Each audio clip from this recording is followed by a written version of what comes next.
Dear students, homomorphism समाकारिता से related theorem है। यदि ई व ई डैश कर्म से जी कोमा स्टार तथा ग्रुप जी डैश ओ के तत्सम क्रम से हैं। ई तो इस ग्रुप का क्या है, आइडेंटिटी एलिमेंट। ई डैश इस ग्रुप का क्या है, आइडेंटिटी एलिमेंट। तथा एफ एक मैपिंग है कहाँ से कहाँ, जी से जी डैश में। एक क्या है, होमोमॉर्फिज्म। तब हमें सिद्ध करना है कि f of e is equal to e dash, अर्थात ई है वो किस पे मैप होता है, ई डैश पे। अर्थात जी का तत्समक अवयव किससे मैप होता है, जी डैश के तत्समक अवयव से। एक तो हमें ये सिद्ध करना है। दूसरा पॉइंट क्या है, f of a inverse is equal to f of a का इनवर्स। ठीक है, हमें ये दो सिद्ध करने हैं, तो इसको हम सिद्ध करते हैं। फर्स्ट, ई ग्रुप जी का तत्समक अवयव है। तत्समक अवयव है तो उसकी डेफिनेशन क्या होती है, a star e is equal to a is equal to e star a for every a belong to G. अब हम इसकी मैपिंग ले लेते हैं। मैपिंग लेने पर f a star e is equal to f of a is equal to f of e star a. अब क्योंकि एफ क्या है, एक होमोमॉर्फिज्म है। होमोमॉर्फिज्म की डेफिनेशन क्या होती है, तो वो लगा देंगे, क्या आएगा, f of a o f of e is equal to f of a is equal to, या फिर होमोमॉर्फिज्म की डेफिनेशन लगा देंगे, f of e o f of a. तो देखो, जो तत्समक अवयव की डेफिनेशन होती है तो वो यही तो आया। एफ ए एक अवयव है जी डैश का, उसको इससे संक्रिया की तो एफ ऑफ ए आया। इसी प्रकार इसको एफ ऑफ ए की एफ ई से संक्रिया की तो वही आया। जिस इम्प्लाइज हम क्या कह सकते हैं, f of e g dash का तत्समक अवयव है। तो f of e g dash का तत्समक अवयव है, और जी डैश का तत्समक अवयव हमने क्या माना है, ई डैश। तो इससे हम क्या कह सकते हैं, f of e is equal to e dash. ये रिजल्ट याद भी होने चाहिए, हमें आगे काम आएंगे। अब सेकंड प्रूफ हम उसके लिए माना a belongs to G. A belong to G, this implies a inverse भी जी में होगा। क्यों, जी एक ग्रुप है। तो इनवर्स की डेफिनेशन से a star a inverse is equal to e is equal to a inverse star a. अब हम मैपिंग ले लेते हैं। एफ मैपिंग लेने पर f of a star a inverse is equal to f of e is equal to f of a inverse star a. यहाँ से homomorphism की परिभाषा लगाने पर f of a o f of a inverse is equal to f e किस से map होता है, ई किस पे मैप होता है, ई डैश पे। अभी जस्ट हमने सिद्ध किया ये, उसका यूज करेंगे।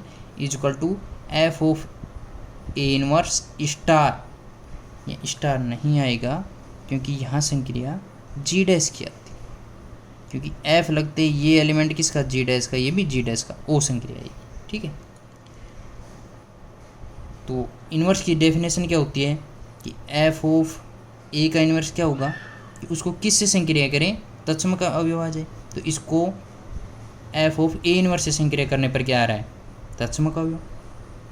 अर्थात एफ ऑफ ए का इन्वर्स क्या है, एफ ऑफ ए इन्वर्स, ये सिद्ध होता है। अभी नेक्स्ट थ्योरम है, यदि एफ जी कोमा स्टार से जी डैश ओ में समाकारिता है, होमोमॉर्फिज्म है, तो एफ की अष्टी के ग्रुप जी का उपग्रुप होता है। उसने हमने समाकारिता की अष्टी कर्नल ऑफ होमोमॉर्फिज्म की डेफिनेशन पढ़ी है। तो वो जो समाकारिता की अष्टी है, कर्नल ऑफ होमोमॉर्फिज्म, वो जी का क्या होता है, उपग्रुप होता है। तो उसके प्रूफ के लिए देखो, माना ई तथा ई डैश क्रम से ग्रुप जी कोमा स्टार तथा जी डैश ओ के तत्समक अवयव हैं। आइडेंटिटी एलिमेंट हैं, ई जी का है, ई डैश जी डैश का। ये मैपिंग ली है, ये एक होमोमॉर्फिज्म है, एफ जी से जी डैश में एक समाकारिता है। तब समाकारिता एफ की अष्टी, ये इससे पहले वाले लेक्चर में हमने इसको डिफाइन किया था, वो रिवाइज भी हो रहा है।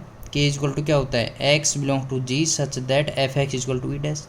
अर्थात जी डैश में जो आइडेंटिटी एलिमेंट है ई डैश, उस पे मैपिंग होने वाले सभी एलिमेंट एक्स बिलोंग टू जी, कौन से जी के वो एक्स कौन से, जो किस पे मैप हो रहे हैं, ई डैश पे, ठीक है। तो f of e is equal to e dash, अभी हमने सिद्ध किया था, ये होता है। तो ई डैश पे क्या मैप हो रहा है, ई हो रहा है, मैप हो रहा है। तो ई समाकारिता की अष्टी का एलिमेंट होगा, तो this implies e belongs to के, this implies k does not is equal to 5, तो के रिक्त समुच्चय नहीं हो सकता, अरिक्त है। और ये ऑब्वियसली है कि के किसका सबसेट होगा, जी का, क्योंकि के क्या है, x belongs to g such that f x is equal to e dash. तो ये तो कन्फर्म है, के क्या है, जी का उप समुच्चय होगा, और k does not is equal to 5, ये रिक्त समुच्चय भी नहीं है। अब हम सिद्ध करते हैं इसको कि के जे का उपग्रुप है। उसके लिए हमने माना a comma b belong to K, और हम क्या दिखा दें, a star b inverse belongs to K, तो वो क्या हो जाएगा, के उपग्रुप हो जाएगा, किसका, जे का। तो देखो हमने क्या माना, a comma b belongs to k, a belongs to के, this implies f is equal to e dash, यही तो डेफिनेशन है। ए किससे मैप हो रहा है, ई डैश से, वही लिखा है मैंने। बी बिलोंग्स टू के, बी के में बिलोंग कर रहा है, अर्थात समाकर्ता की अष्टी में बिलोंग कर रहा है। इसका अर्थ क्या हुआ, बी किस में मैप हो रहा है, ई डैश पे, तो हमने लिख दिया f o b equal to e dash. अब हमें सिद्ध क्या करना है, ए स्टार बी इनवर्स, इसको भी हमें के में दिखाना है। तो इसके लिए हमने इसकी मैपिंग ली, और इसके इक्वल टू हमें क्या लेके आना है, ई डैश, इसके इक्वल टू क्या आ जाए, ई डैश। तो हम कह देंगे कि ए स्टार बी इनवर्स किसका एलिमेंट है, के का। तो उसके लिए हम देखते हैं, ये f of a star b inverse लिया। अब ये होमोमोर्फिज्म है, तो उसकी डेफिनेशन से f of a o f of b inverse. अब एफ ऑफ ए ओ, ये हमने अभी पिछली थोर में सिद्ध किया था, और मैंने कहा था कि याद रखना, ये बी इनवर्स इसको हम ऊपर भी ले सकते हैं, ठीक है। इसके इक्वल टू क्या होता है, एफ ऑफ बी इनवर्स। अब एफ ऑफ ए क्या था, f of a equal to e dash है, तो हमने यहाँ ई डैश रख दिया। F of b equal to क्या है, ई डैश, ई डैश रख दिया।